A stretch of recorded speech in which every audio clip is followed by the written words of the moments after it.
Okay, Tov, Shavua Tov. We are now on the bottom of Daf Beis Amid Beis here in Masechet Shekalim, and we're up to Avol Le'inyan Shtaros, 2 lines up before the end of the Yom. So let's just review what we said at the end of last year. We discussed Reb Shimon Gamliel, and Reb Shimon Gamliel's point is that in an Ibriyar, when there are 2 Adars, the second Adar becomes the Ikar, and therefore all the mitzvahs that would apply in Chodesh Adar are shifted over to Adar Sheni. And the Gemara says that we do paskin like Reb Shimon ben Gamliel, but yet we're not going to be Mora Hora publicly because we're afraid that if we publicize the ruling of Reb Shimon Gamliel, people will come to the impression that there's nothing left to Adar Rishon, that it has no significance whatsoever, when in fact, for certain dinim, there still is a residue of simcha, etc., in Adar Rishon. So in a sense, the minhag was like Reb Shimon Gamliel, and that's how it's codified in Shulchan Aruch. But la halacha, the Gemara says we're not moreh halacha barabim, halacha karabim like Reb Shimon Gamliel, shifting everything from Adar Rishon over to Adar Sheni. Gemara now points out aval le'inyan shtaros. Now, just by way of background to this Yerushalmi here about shtaros, we have a machlokes between Rabbi Meir and Rabbi Yehuda with regard to a shtar. The issue is when you have a Shana Muberes and you write the Zman in a shtar, then what do you mean when you say Adar? And there are 2 possibilities. It could be Adar Rishon, it could be Adar Sheni. And here there's a machlok between Rabbi Yehuda and Rabbi Meir. What happens if you leave the word Adar unqualified? We call it stam. And according to Rabbi Meir, Kosvin Adar Rishon, what we have to do is we have to add the word Rishon if we mean that it's Adar Rishon. And Adar Sheni stam. But if you leave out any sort of adjective, whether it's Rishon or Sheni, and you just write the word Adar, Rabbi Meir is of the opinion that it means Adar Sheni. Rabbi Yehuda Omer, Adar Rishon, stam. On Daf Gimel and Alf, you see the word stam on top of the page.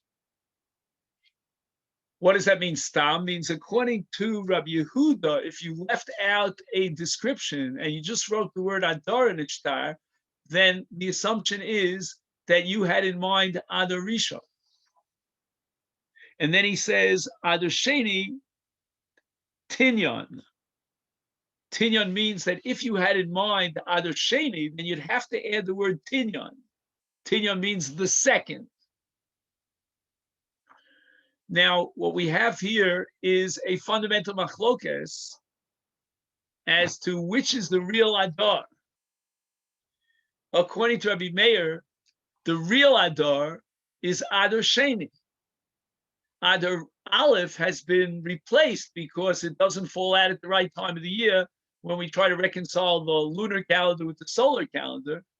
And now the Adar is Adar Sheni. If you had in mind that this kinyan that's written up in the shtar would take place in Adar Rishon, you'd have to write Adar Rishon. That's Rabbi Meir's. Rabbi Yehuda, on the other hand, is of the opinion that Adar Aleph remains Adar. That is the real Adar. If you want to write in the shtar that this kinyan took place in Adar Sheni, you'd have to add the word Sheni. If you wrote it stam, whereas according to Rabbi Meir, stam would be referring to Adar Sheni because that's the real Adar that has replaced Adar Rishon. According to Rabbi Yehuda, if you wrote Adar stam, that would be a reference to Adar Rishon. And if you wanted to testify that this kinyan took place in Adar Sheni, you'd have to add the word Sheni, which in Aramaic is Tinyan, the second one.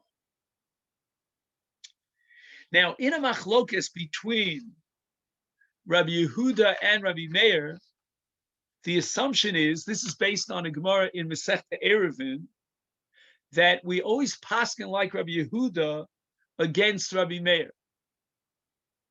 The Gemara in Eruvin gives us a whole list of rules of who we paskin like in the following machlokasin, etc., with the whole enumerated list. And with regard to Rabbi Meir and Rabbi Yehuda, the Gemara says we paskin like Rabbi Yehuda. Now, the Vilna Gaon, who's major in Yerushalmi, is a little bit concerned about the relationship between the previous Gemara about Rav Shimon Gamliel and this Gemara Le'inyan Shtaros. And the impression you get at first glance is that we have to underline the word aval on Daf Beis Amid Beis. That's 2 lines up before the end of the Amid. Aval. Aval means you accepted Rav Shimon Gamliel. Aval, but Le'inyan Shtaros, we're going to accept Rabbi Yehuda. And at first glance, what the Gemara is presenting is a contradiction between Rav Shimon Gamliel and Rabbi Yehuda. How so? If you recall, Rav Shimon Gamliel shifted all the mitzvos and all the special calendar days of Adar Rishon over to Adar Sheni, which means fundamentally that Adar Sheni is now replacing Adar Rishon. On the other hand, with regard to Shtaros, we're going to accept the Shita of Rabbi Yehuda, that Stam, if you didn't qualify, then Adar refers to Adar Rishon, which means that the real Adar, the genuine Adar, is Adar Rishon, not Adar Sheni. So that the word Aval here is really setting up a contrast. And the Vilna Gaon says, well, the contrast is the following. You just finished saying that Hinig, Rabbi Chanina, B'tziporin, and other Rabbanan, Hinig, Kirab Shimon Gamliel. And that's how the halacha is accepted, that we paskin that all the mitzvahs and all the holidays are shifted to Adar Sheni, which means that the real Adar is Adar Sheni. That's what the purpose and the goal of Ibur Shana is, to set up the real Adar. By adding another Adar, wedging between Adar Rishon and Nisan, that is going to be the real Adar.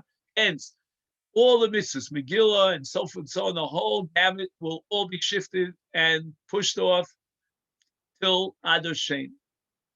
Now you're turning around, and with regard to Shtaros, as you apply the principle of Machlokes Rabbi Meir and Rabbi Yehuda, Alochik Rabbi Yehuda, Stam Adar is Adar Aleph.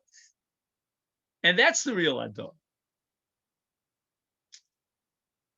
So that it's very nice that we emphasize the word Aval, and in a sense, the Gemara is postulating a contradiction, but on the other hand, says the Gaon, how do we reconcile that contradiction? And we paskin like Rav Shimon Gamliel. Whether we go public or not is a different issue, but fundamentally, we've accepted the minute like Rav Shimon Gamliel, and we're going to celebrate all the days of Purim and all the mitzvahs of Purim and many other things that are listed in the Mishnah on the second Adar. And yet, Lilinian Shtaros, if you want to indicate in the Shtar that you talk about Adar Sheni, you have to write Adar Sheni Tinyanan. If you don't write the word Tinyan, then the assumption is it's Adar. So the Gaon says that's not what the word Aval means. Aval is, on the one hand, setting up a contrast, but not a stira. The Gemara is not postulating a contradiction. We can accept both Rabbi Shimon Gamliel and Rabbi Yehuda. Aval, in Shtaros, there, even Rabbi Shimon Gamliel would agree that Rabbi Yehuda is correct. Because with Shtaros, which is a matter of Edus, we're not asking the question, which is the real Adar. When you're asking the question, which is the real Adar, you're dealing with mitzvahs. Chiyuvin, you want to talk about the mitzvah of Kriyas HaMegillah, would be an excellent example. So which is the real Adar? When you're dealing with Shtaros, what you're dealing is with umdinos. We're dealing with edus. Edus means, what do people have in mind? People get used to Adar Aleph because in most years we have an Adar Aleph with Adar Beis, and therefore when they write a shtar, and they don't qualify, they mean Adar Stam, Adar Rishon. And even Reb Shimon Gamliel, who in Hilchos Mitzvos and Zmanim will set up Adar Sheni as the replacement for Adar Rishon, that's on a halachic conceptual level in pure theory. But if you're talking about Lashon B'nai Adam, what people mean and what they're referring to, that's going to be the issue in shtar. What does a person mean when he has a shtar? It says Adar, Stam, two Adam assigned on the bottom of the shtar. What do they have in mind? How do we interpret the shtar? And we're going to interpret the shtar according to Rabbi Yehuda, and even Rabbi Shimon Gamliel could agree, based on the fact that when people use the word Adar, they mean Adar Rishon. When they talk about an extra Adar, then they use the words Adar Sheni. That's the Vilna Gaon.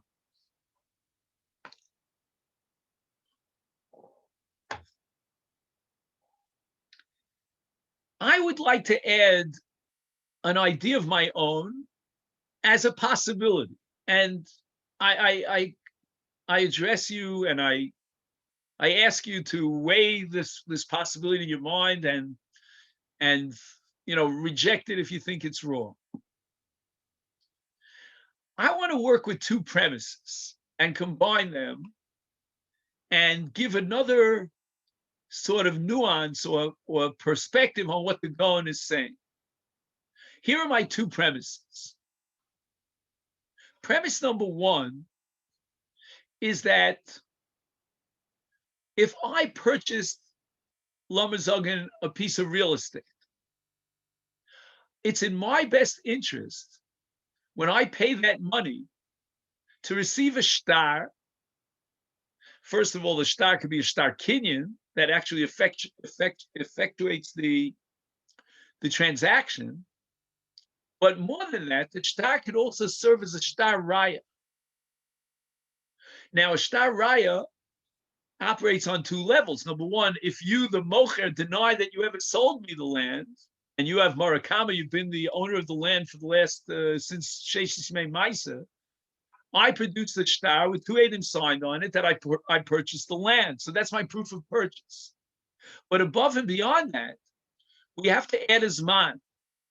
And the zman tells me at what point in time did I become the proud owner of this piece of real estate. And that means that, let's say, for example, you have, just to give you one example amongst many, you have a field that's producing fruit. At what point do I, as the buyer, have rights to that fruit under the law of Aroi Ashbach, that whatever my karka produces is mine because I own the karka? So Rabbi Yehuda, now I'm getting to my second premise, postulates that Stam Adar is Adar Aleph. That gives what I call Yodo al Yona to the lokeach, to the buyer who's holding on to the shtar.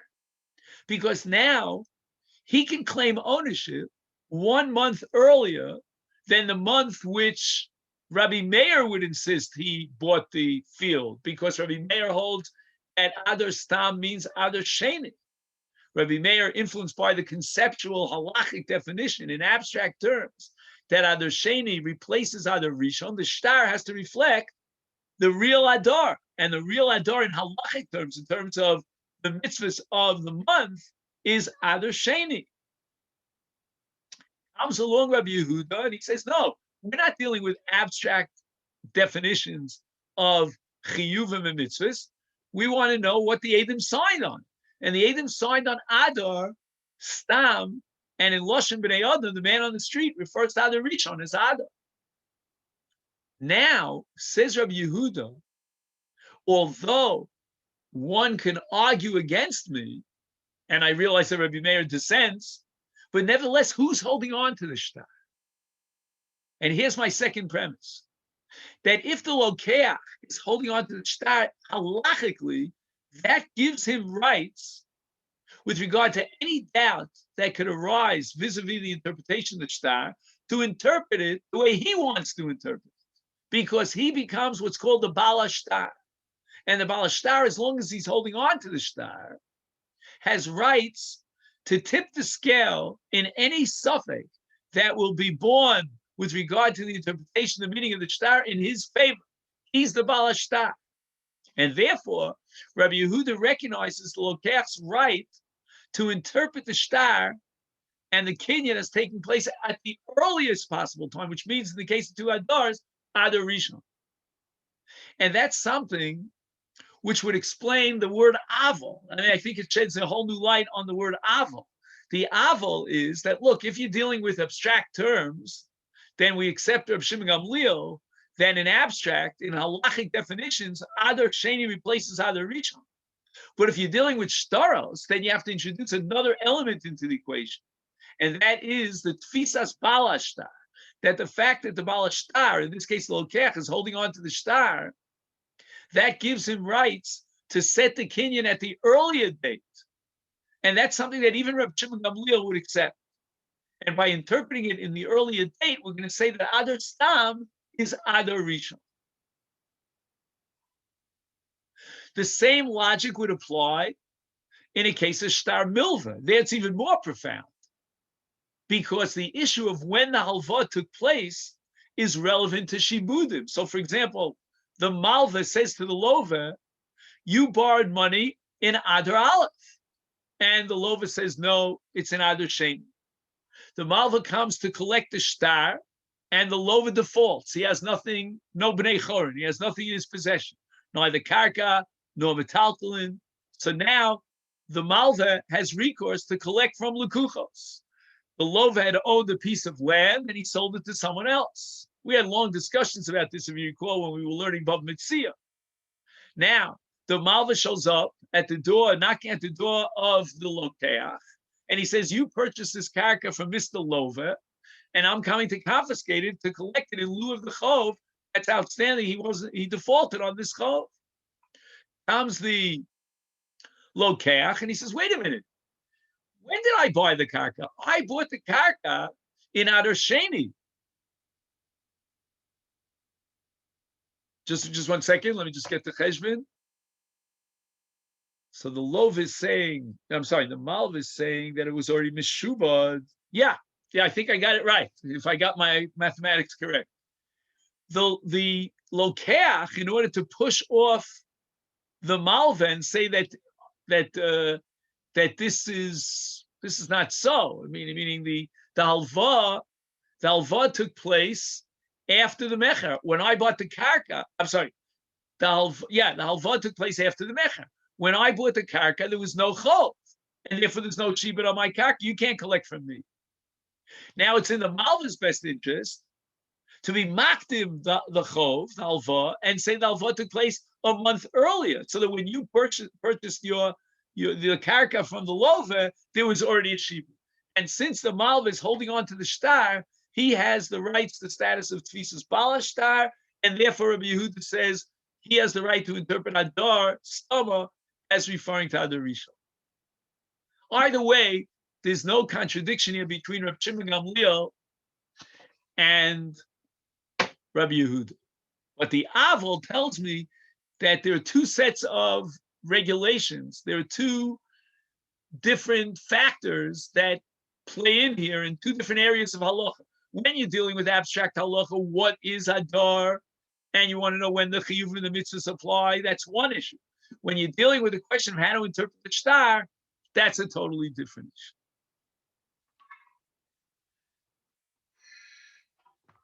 All right.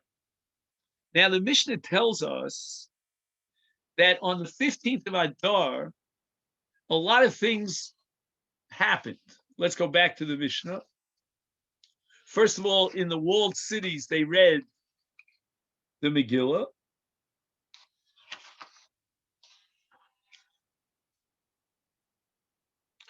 And then we have Misachnin, Vesadrachim, Vesarachovos, Vesamikvos, etc., etc. The whole long list. We'll go through the list one by one as we see it in the Sugyas HaGemara. Now, at the end of this entire list of specifics that are enumerated, there is a general statement which is the Osim Kol Tzarchei Harab. And the Gemara now wants to interpret those extra words in the Mishnah. What is included under Kol Tzarchei Harab? And in order to explain that, the Gemara stretches its arm out to Masechet Moed Katan. In the Gemara Moed Katan, the sugya deals with malach on Chol HaMoed. Now, with regard to Chol HaMoed, we have a principle called Dover Ovid. If there's some financial loss involved by observing the Isser Malach of Chol HaMoed, then we override the Isser of Malach and Chol HaMoed for the benefit of avoiding a loss. There are many, actually, there are all told 5 categories of heter that permit Malach and Chol HaMoed. And one of them is called Tzarchei Rabin, which the Bryce at the beginning of Moed Katan, which is being quoted here at the beginning of Shekalim, gives us an enumerated list of what qualifies as Tzarchei Rabin, and because of the necessity for the benefit of the Rabin, we're going to override the Isser Malacha of Chol HaMoed. And Kolshkein, says our sugya, we can override the Isser of Malach on the 15th of Adar. Because technically there is no Isser Malacha on the 15th of Adar, even in a walled city. And the reason for that is because the 15th of Adar is Purim. Purim does not generate an Isser Malacha. It doesn't have Kedushas Hayom. It's a secular, mundane day. It's not a day that's endowed with Kedushas Hayom like Chol HaMoed. And Chol HaMoed has Kedushas Hayom D'Oraisa, even though there are a lot of exceptions to that rule. And as we indicated before, in many cases, we're going to override the Isser Malach of Chol HaMoed. But we would say that in those cases, the Torah did not prohibit Malach on Chol HaMoed.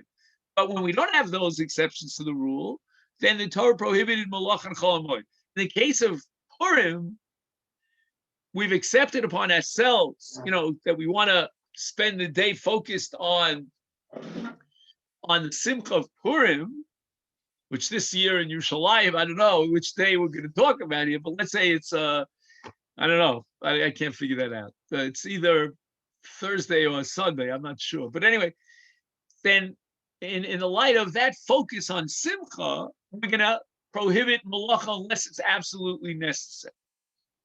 So our Mishnah at the beginning of Shekalim gives us this list of necessary Malachos that override Purim. Again, in the Krachim, we're talking about now the 15th. Same thing would apply to Purim on the 14th in the Prazos. And the generic rule, which the Mishnah doesn't specify, which is Chol Tzarchei Rabin, we're going to look towards Chol HaMoed, the Brisa quoted at the beginning of Moed Katan, and that's going to give us the answer and reveal the clue as to what constitutes Tzarchei Rabin. Elu hein Tzarchei Rabin, the Brisa at the beginning of Moed Katan. Number 1, Danin Dine Momenos, Dine Nefashos, Dine Makos. Now, here we're clearly addressing the Bezdin. There are other categories that will likewise address the Bezdin. And Chol HaMoed, as a general rule, is not an appropriate day for the judges to sit in judgment. But yet, the Brisa says, nevertheless, for the sake of Dini Momenos, and it's Chol HaMoed, Bezdin is going to go out and announce that despite the fact that it's Chol HaMoed, there are people who have court cases.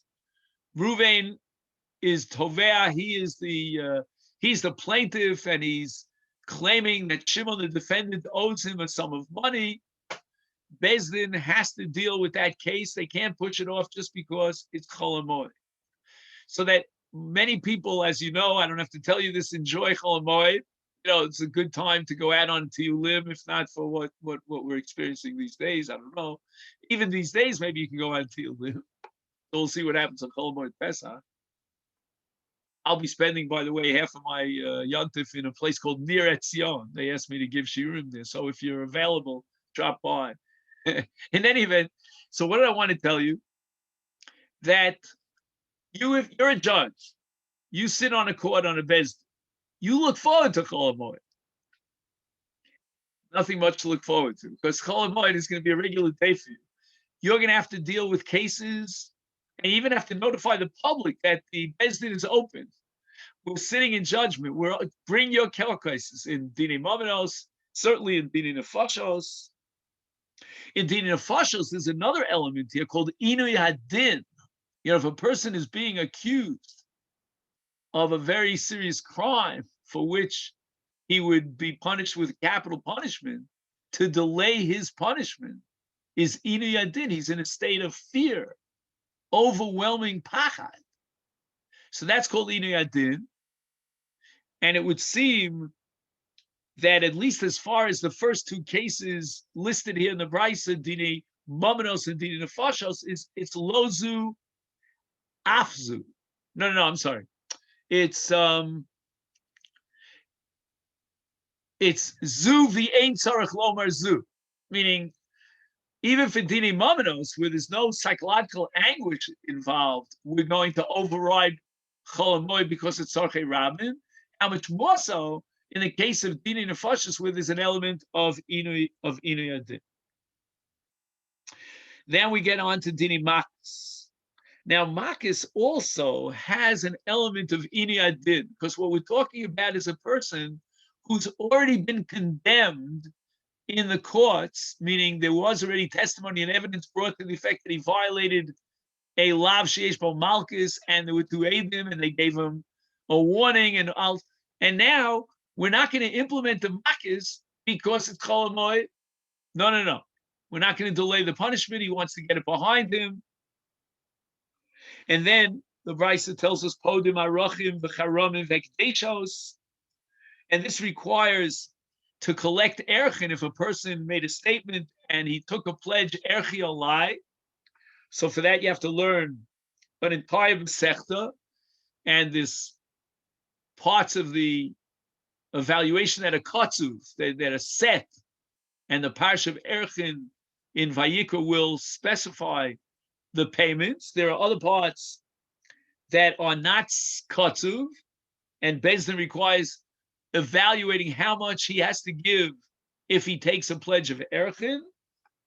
And then we have podim, which means that if a person says, I take some sort of a neder or hegdesh, and I want to be pod to the hegdesh, once again, we need the Bezdin to evaluate how much this is worth on the market. That's called Shumas Bezdin. So again, now we have two cases. Number one, we mentioned erchin. A person says erchi olai, or alternatively, he says Dmei ploni olai, I will give his value, and we have to do an umdana. What is that man's shavius in domim? How much is he worth? Let's say at an evidence on the shuk. And in the case of hegdeshos, we want to be poda hegdesh, but we need Bezdin to get involved in shuma meaning in evaluating.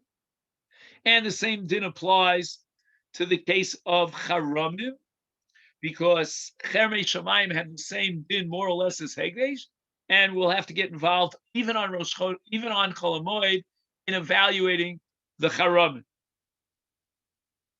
Now, at this point in the list of the Brisa, we are sort of moving on to broader areas of halacha, like mashkin es hasota.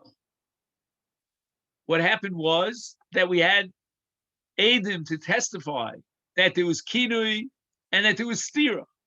She did everything wrong, so to speak, and now Bezdin is paskin based on all the evidence testifying on kinui and stira that she has to drink the mei merorim. And you and I might think, well, we've already come to the ruling, the verdict has already been handed down as far as this woman is concerned. that she has the status of a sota and she therefore has to drink from Mei Mararim, the actual implementation of Mei Mararim should not upset us, upset our observance of the Simcha of Yontif on a Chol HaMoed. But the Mishnah said, the Brisa says, no, we're going to deal with Hashkas Sota. And by the way, once this Hashkas Sota, then Bezin has to deal also with the Ksuba, because even if she'll survive the Hashkas Sota, and for this you have to learn Masechet Sota, the first parak, but the law is that the very Kini and Stira violation here on her part, which generated the whole suspicion that she had this adulterous relation, that undermines her rights to the ksuba. So that's also included here. So there are really two elements here. Number one, Hashkas Hasota, to determine if she's guilty as accused or not. Number two, the Hefsed Aksuba, which is a monetary law, and that would already come under the earlier case that we had of Dine Ramanis. And all this is going to happen on Chol HaMoed without delay. Next, Orphan Egla Rufa. Right, so we find a dead body slain between two cities, and there's a whole ritual where we take an egla and we go down to the Nachal Esan and we do an arifa, and that's after we do a medida and we determine which city is closer. If the slain body the corpse was found almost equidistant between two cities. And the entire ritual of Arifas Ha'egla is going to override Chol HaMoed. Rotzim Eved Ivri. So after 6 years, when it's time to free the Eved Ivri says, I want to remain as an Eved. And then we do a process of Ritzias HaOzen and the Avado Liolam. And then he'll serve up until the Yovel, which he'll get freed on the Yovel. All this is going to take place on Chol HaMoed, Tarim is a Mitzorah. So what happens is that a Mitzorah, when he's healed from his tzaras, he needs now a 7-day period of purification. And the Kohen determines that for those 7 days, he's clean. He has none of these dermatological pathology. And at that point, he has to bring, on the 8th day, after the 7 days passed, he has to bring 3 korbanos. He's got to be a korban osham, he's got to bring a korban ola, korban chatas. And what's unique about the Asham Mitzorah is that they take the dam of the Asham Mitzorah and they put it on Boen Yadna, Boen Raglov, a whole ritual procedure. They have to add a lug shemen and put the shemen on his fingers, his thumbs, and his thumb toes, and so forth. And all this is part of the process of the Gemar Tara. And after that is done, then he is tar. And you have to know what's the sequence of the various karbonos and the matan domim and so forth and so on. But the bottom line is that all of this procedure to bring the Mitzorah to a full-fledged state of Tara is going to override Chol HaMoed. Then we have Mefarkin es haminol me'al gabi hamayim. Man'ul, excuse me. And this has to do with the rainy season. What happens is that if Be'ezer Hashem, there's a very heavy rainy season, a very successful rainy season, then what we have to protect the boros from too much rain. My high, because Mitzuyim megishamim b'shefa v'hayunolim es haboros hamayim, the cisterns of water were locked up. V'lo hayunosnim lishov me'em kidei sheyismalu, and that means that they would lock up the area of the mikvah of these boros mayim to make sure that no one would add mayim she'uvim, which is basically tap water that was taken up in a kli, into the boros. That would passel the mikvah. And this was the way they protected the mikvos, the boros hamayim, during the rainy season.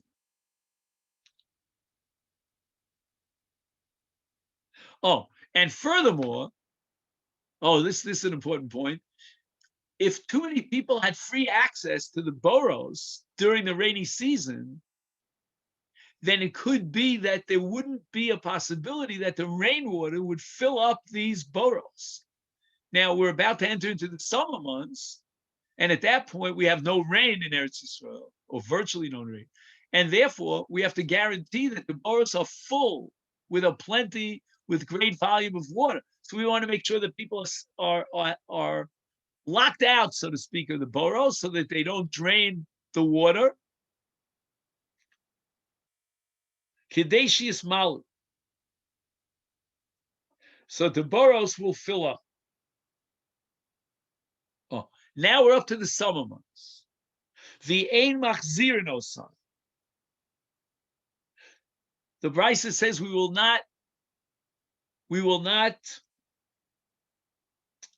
lock people out of these boros during the summer months, because we want the water to be accessible for everyone. It becomes like a public drinking place.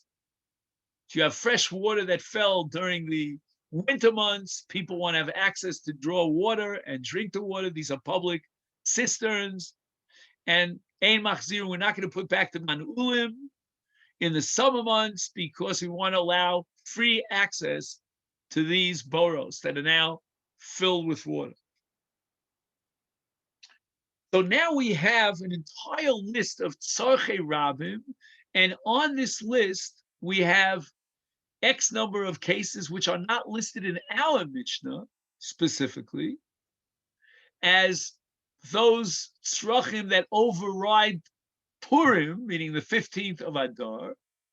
But now, if we take this brisa in Masechet Moed Katan and we attach it as an addendum to our Mishnah in Shekalim, it will broaden the scope, and we'll know our Mishnah, because it was relying on the brises in apparently in Moed Katan, just simply says a generic term called tzarchei rab. But here we have the specifics. We were able to flesh out what is considered tzarchei rab. Here I have a footnote that I wanted to share with you. Just 1 second.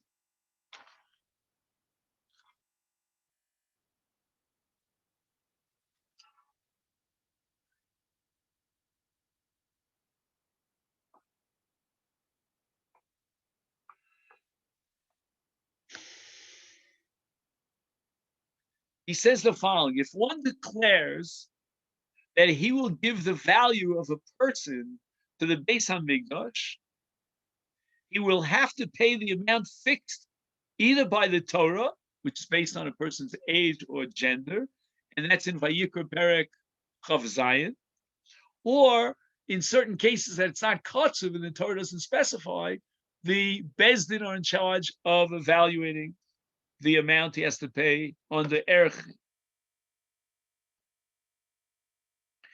Then we have a case where someone declares an object to be cherem, and depending upon exactly how he formulated it, it could be cherei shamayim, it could be cherei kohanim. It's either property that's dedicated, earmarked for the kohanim, or for the Beis Hamikdash itself.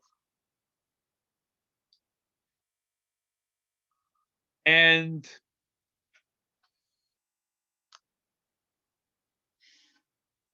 he says the following: some explain the brisa literally as meaning that it is on Chol Hamoed that the court will administer the mayim hamorim, the bitter waters, to these women. However, the Rambam has a different opinion. According to him, the brisa means that on Chol Hamoed, the court will investigate if this accused woman is obligated to drink the water, but the actual drinking of the water was done the whole year round, but not on Chol Hamoed.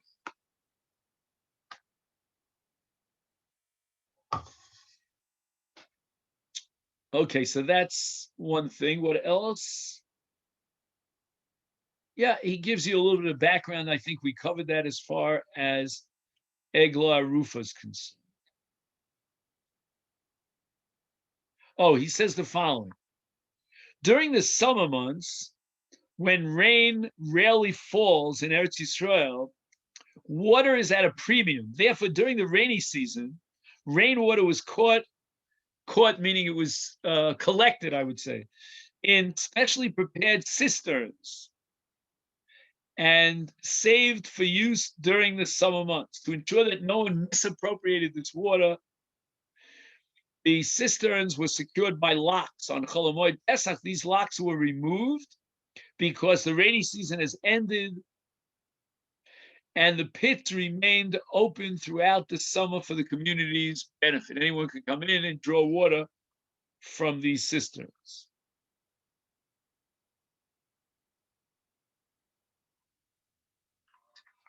Okay.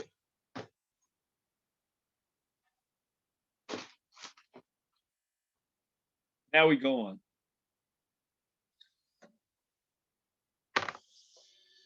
The Gemara now quotes the Mishnah at the beginning of Moed Katan, and there seems to be a contradiction between until now we're dealing with the Brisa, now we're dealing with the Mishnah in Moed Katan.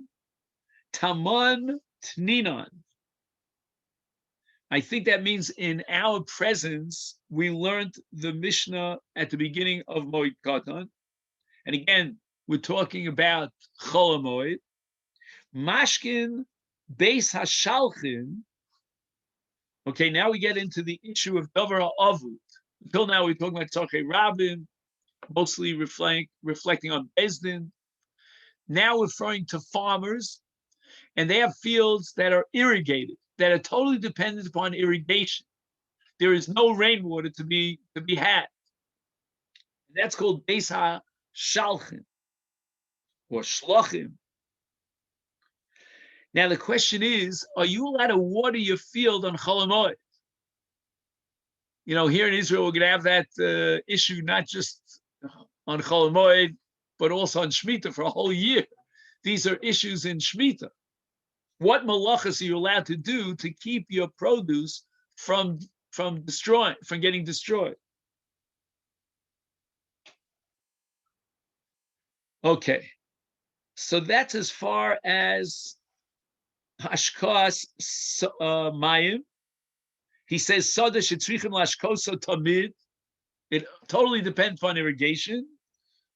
V'ein lo dai b'mei geshamin. There's not enough rainwater. And this is something that's going to override Chol Hamoed in the case of the Mishnah in Moed Katan. So mutal lahashkos b'Chol Hamoed beis hashalchin. Oh, now we get to the issue of kvarim, of graves. Now, the issue of graves is going to be a complicated issue. I don't know if we'll get to it today. I hope we don't, because it's very complicated. I don't want to just fit it in 5 minutes. We're going to really get into Masechet Olamos and Tumas Mes in its gory details. Different bones of the body and how much of the bones in the spinal column and what about a skull, and it's kind of depressing. Mitzainin ala kvaros. The main issue here is not the way we understand today a matzeva. You know, today when you talk about Hakomas HaMatzeva, it's all about Kavod HaMes. And writing a tzetel on the matzeva, it's like a little bit of a hesped. All that is for the respect of the dead. And probably the Iker Chiyuv is on the Avelim, on the relatives. But that's not what we're talking about. When we talk about the Mishnah Moed Katan, we're talking about keeping the Kohanim out. And that's called Tziyun Kvarim. Tziyun Milashon Litzayen, to identify this area with some sort of markation so the Kohanim know to stay away. And it's Chol Hamoed. And we don't want to start creating these markers and establishing them in a permanent way on the Kvarim. Soon see that it's got to be permanent. It's got to be attached to the ground, this matzeva, because otherwise it gets blown by the wind and the Kohanim might contract Tumah from the stone itself. Why? Because the stone that you put on top of the kever, on top of the corpse, now becomes Tomei B'Toras Tumas Mess. And if the wind blows it away, then somebody might, a Kohen might inadvertently, without any idea, knowing that this is a stone that has Tumah, and he could be Mitami himself. A Kohen is enjoyed from being Mitami himself. So the Mishnah says, Mitzaynim ala Kvaros, that on Chol HaMoed, we're allowed to create this siyun on the kever. And this is achieved through pouring over the kever sid. Sid is translated as plaster or lime, different kinds of substances that when they dry, they are permanent. So this is what we have in the Mishnah at the beginning of Moed Katan. These are things that are urgent and time sensitive. We can't postpone them till after Yontif.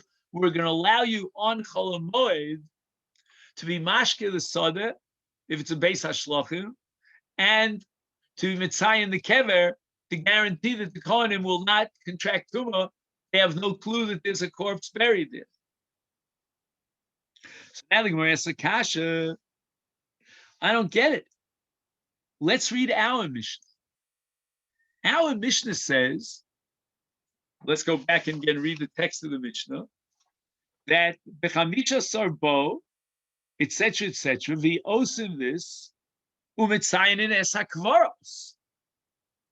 The tziyun kvaros process takes place on the 15th of Adar. Why are we overriding Chol HaMoed for the sake of tziyun kvarim? It's not necessary. And the Gemara is implying a twofold question here.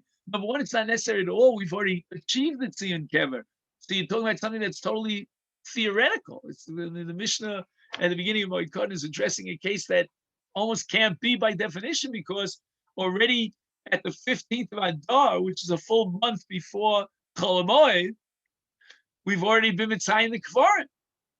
And moreover, if they weren't mitzayin the kvarim, then that's a negligence on their part. We're not going to allow overriding Chol HaMoed because somebody decided, well, it's like haircuts, right? We don't take haircuts on Chol HaMoed. Somebody decided that on Erev Yontif, he's too busy. He's not going to take a haircut. Chol HaMoed has a lot more free time. He'll take a haircut or a shave. We don't allow that. We don't allow postponing malacha, at least not deliberately postponing malacha. There are certain cases where we'll allow you to shave, maybe because you had no choice. The Yotzei Bebeis Hasurim. But in general, we're not going to allow malacha on Chol HaMoed. So if you were responsible for being mitzayin the kvaros as early as a month before Yontif, as it says in our Mishnah, Michamisha Badar is mitzayin al kvaros, why do you come on Chol HaMoed and then all of a sudden we want us to be lenient and override Chol HaMoed for the sake of tziyun kvaros? Why didn't you take care of it a month ago? That's the Gemara's question. Lo kvar tzinu me'adar. Meaning on the 15th of Adar, we've already done this activity. We've already implemented the tziyun kvaros. The lime is in, and the plaster has already been poured on the kever. So the Gemara answers, V'ti poter sheyorad shetef shel gshomim v'shitfa.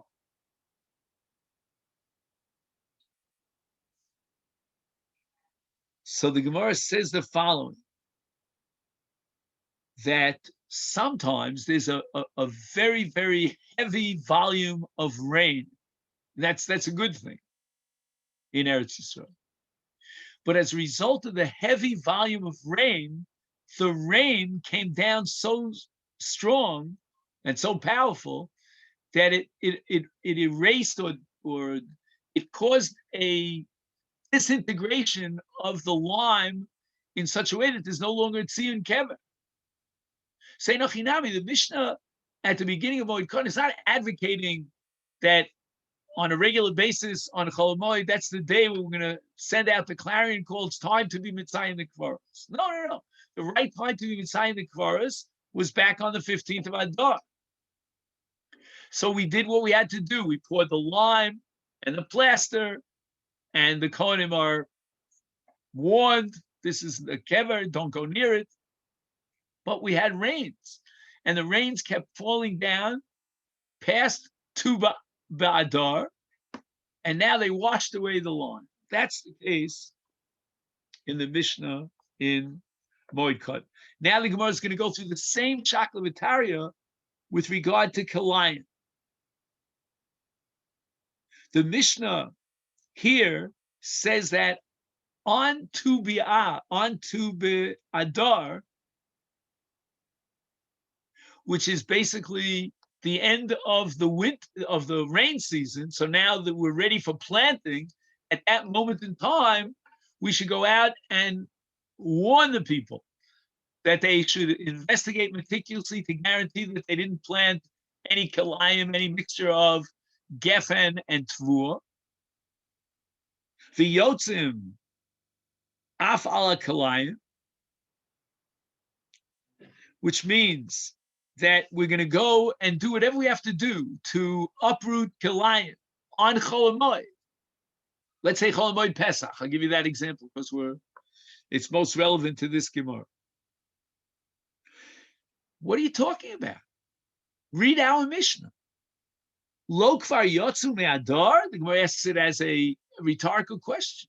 On the 15th of Adar, we already notified the people, the public, to get rid of all kalayim, clean it out, refine and purify your fields of any possible kalayim.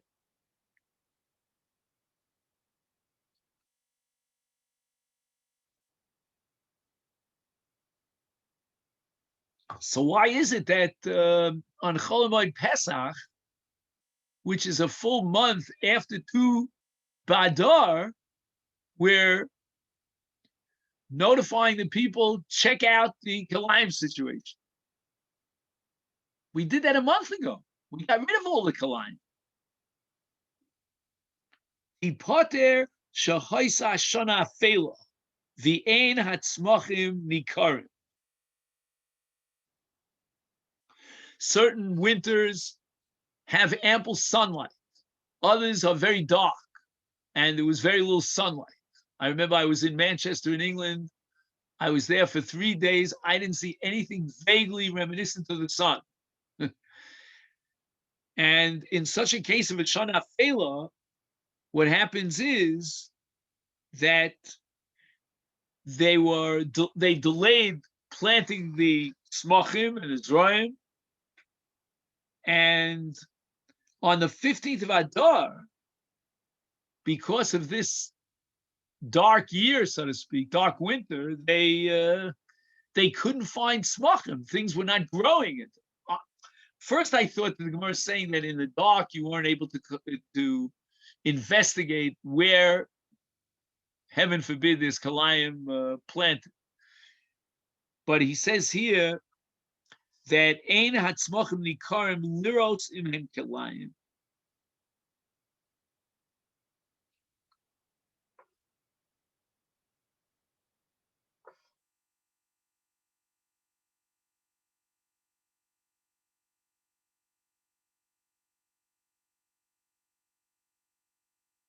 He writes here, see, in Yerushalmi, as I mentioned to you many times, there's such a myriad of commentaries because we don't have Rashi and Tosfos on Yerushalmi. So he says here that he's got Rabbeinu Meshulam. Okay, I can give you a whole lecture about who Rabbeinu Meshulam was, but not for now. And he writes that you'll find in the Gemara in Moed Katan on Daf Vav, the Gemara asks the same kasha that appears here.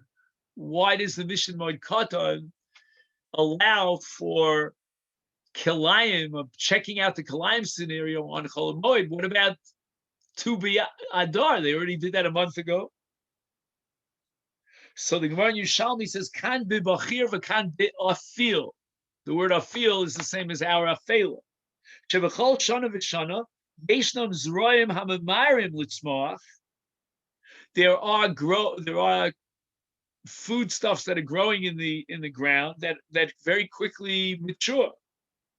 Aleim yotzim adar, already as early as Adar, a month before Pesach, we can check out those smachim that grow in a very fruitful way, and also in a very quick way. But here we're dealing with Bachir, and there we're dealing with Hafela. Again, Shebechol Shana V'Shana Yeshnam Zroim HaMamayrim Litzmoach V'Aleim Yotzim B'Adar.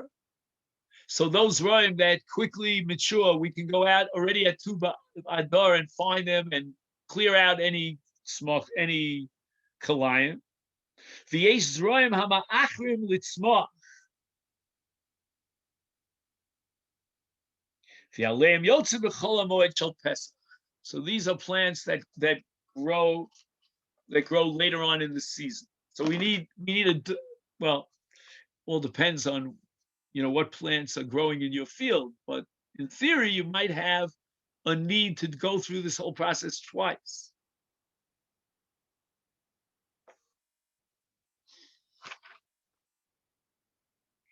So again, as far as marking the graves are concerned, and why are we doing this on Chol Hamoed Pesach, he says that the Mishnah Moed Katan is speaking about a case of a deluge of rain that washed the marker away. And when that happens, then we're allowed to restore the marker as a tziyun kvarim for the kohanim on Chol Hamoed. And about kilayim, we have to go out and check out the fields, make sure there are no kilayim there. He says, didn't they not already go out to inspect the fields for kilayim from the 15th of Adar, as legislated by our Mishnah?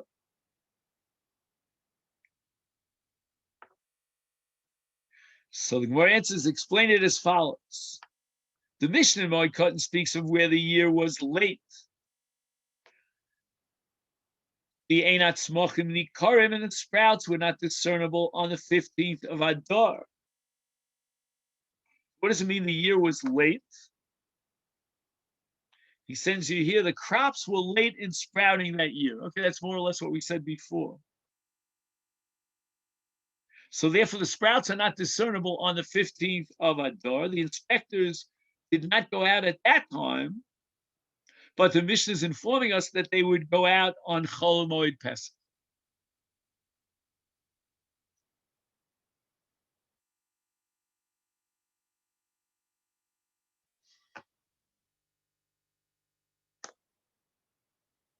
It's very interesting because in a lot of these cases, I wonder exactly what the malacha is. Like, for example, we spoke about Egla Rufa. I don't know what exactly is the malacha involved. We were talking about the Arifas HaEgla. Okay, the Arifas HaEgla might be a malacha because it's not edible. It's not L'tzorech Ochel Nefesh. In the case of dinim, I would say that's a shvus d'Rabbana. At the end of Gemara Beitza, that there are many things that were prohibited on Shabbos and Yom Tov because of a shvus. Here, what are we doing? We're investigating the fields. I don't know, why is that a violation of Chol Hamoed unless we're talking about Uvdin Dechol, that we have to separate this day as Chol Hamoed and give it the status of Yom Tov. So the inspectors did not go out at that time because the year was late in producing its sprouts, etc. So the Mishnah informs us that they may go out on Chol Hamoed Pesach.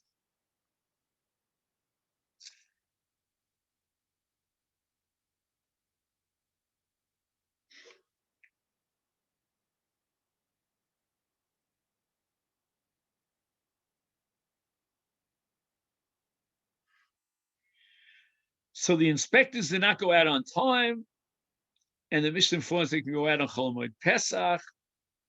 And let's just see if he adds anything here.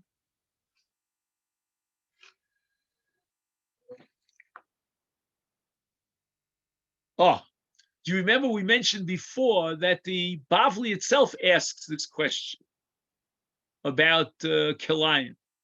The Bavli offers a second explanation. Here we only have one. The Mishnah in Shekalim speaks of grains that are planted early enough. Let's say there are two planting seasons. There's winter wheat and there's spring wheat. So this is winter wheat that was planted very early, such that the fields can be inspected already in Adar. Now, those are grain fields. But then there are vegetable patches, vegetable gardens. They are planted in the springtime. And they cannot be inspected until Chol Hamoed Pesach. So that's the other alternative answer to the stira offered by the Bavli in Moed Katan. The Rash Leo wonders why our Gemara fails to mention many other contradictions between our Mishnah and the one in Moed Katan. For example, the Mishnah there in Moed Katan teaches us that roads, streets, and ritual baths are repaired on Chol Hamoed, whereas our Mishnah here in Masechet Shekalim states that the work is done on the 15th of Adar.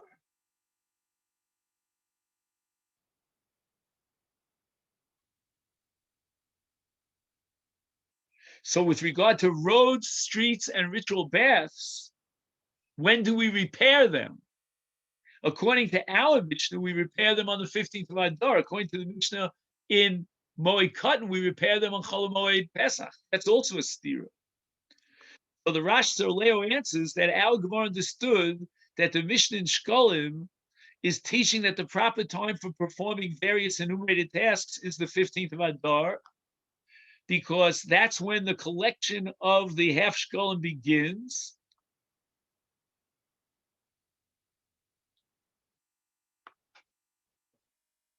And there are always people who lack the funds to meet this obligation. Wow, this is a whole new perspective. He says if they are hired by the courts and they perform certain tasks, that can pay them, they can pay them from the earnings. The Mishnah Moed Katan teaches that if these tasks were not fully performed before Chol Hamoed, they can be completed on Chol Hamoed. At the bottom line, he says there's no contradiction in any of any other matters between the Mishnah here and the Mishnah in Moed Katan. Okay, then, so we accomplished a great deal today, and tomorrow we do a lot of olos, so we'll have to brace ourselves for that. Okay, then everyone should have a great day. Thank you so much.